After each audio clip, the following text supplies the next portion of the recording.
اگلا ہمارا ٹاپک ہے تناظر، پرسپیکٹو۔ تناظر بنیادی طور پر مصوری اور تنقید کی اصطلاح ہے۔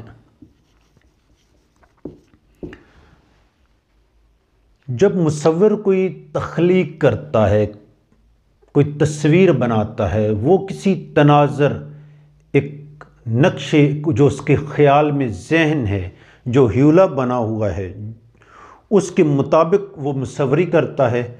اور تنقید جب کی جاتی ہے تو تنقید مختلف تناظر میں مختلف نقطہ نظر کے حوالے سے ہوتی ہے۔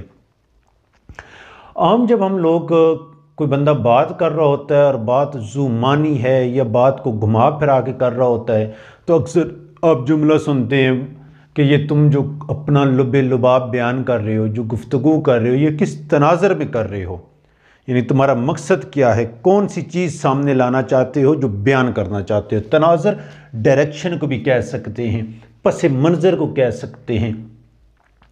جب مصور کوئی تخلیق کرتا ہے، کوئی تصویر، کوئی امیج بناتا ہے، تو جب تخلیق کے دوران اس کے ذہن میں ایک تناظر ہے جو اس کے وجدان میں ہے، شعور میں ہے، وہ اسے پینٹ کی نقاشی کی صورت میں سامنے بیان کرتا ہے۔ جب تنقید کی جاتی ہے، مثلا ہم فیض صاحب کی شاعری کو لیں،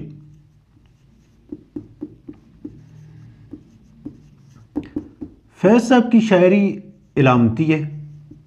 گلوں میں رنگ بھرے باد نو بہار چلے، چلے بھی ہو کہ گلشن کا کاروبار چلے۔ اب جب اس پہ تنقید کی جاتی ہے، اس کے تشریح کے ٹائم، اس کی خوبیوں سے، اس کے ماسن سے بحث کی جاتی ہے، تو اس کا تناظر شعر کا دیکھا جاتا ہے، پس منظر کیا ہے، بیک گراؤنڈ پہ کہانی کیا ہے۔ تو جو بیک گراؤنڈ پہ جب کہانی اخذ ہوتی ہے تو ہم دیکھتے ہیں کہ اس زمانے میں، اور فیض صاحب کی جو زندگی بھی ہے وہ کمیونزم کی طرف، کمیونسٹ تھے، کمیونزم کی طرف تھی، تو در حقیقت فیض صاحب ملک میں کمیونزم کو بلا رہے ہیں۔ گلوں میں رنگ بھرے باد نو بہار چلے، چلے بھی ہو کہ گلشن کا کاروبار چلے۔ کمیونزم کو کہہ رہے ہیں کہ تم اس ملک میں آ جاؤ تاکہ اس ملک کوئی آگے کسی ڈگر، کسی ڈائریکشن پہ چلے۔ یہ جہاں پہ ہے وہیں پہ چل رہا ہے، وہیں پہ چلنے کو بھی چھوڑ دیں، کہ بلکہ چل رہا ہے اور کھڑا وہیں پہ ہے، آگے سفر طے نہیں ہو رہا۔ تو جب کوئی شاعری ہے، مصوری ہے، تنقید ہے، تو اس پہ جو تنقید، یا فیض صاحب جب معاشرے کی ناہمواریوں پہ تنقید کرتے ہیں، ہم نے ان پر کیا ہے حرف حق سنگزن، جن کی ہیبت سے دنیا لرزتی رہی، جن پہ اشک بہانے کو کوئی نہ تھا، اپنی آنکھوں کے غم میں برستی رہی۔ اب یہ کس تناظر میں ہے؟ ہم نے ان پر کیا ہے حرف حق سنگزن۔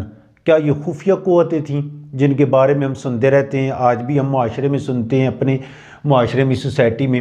ان خفیہ کس تناظر میں فیض صاحب یہ ڈائریکشن بات کر رہے ہیں؟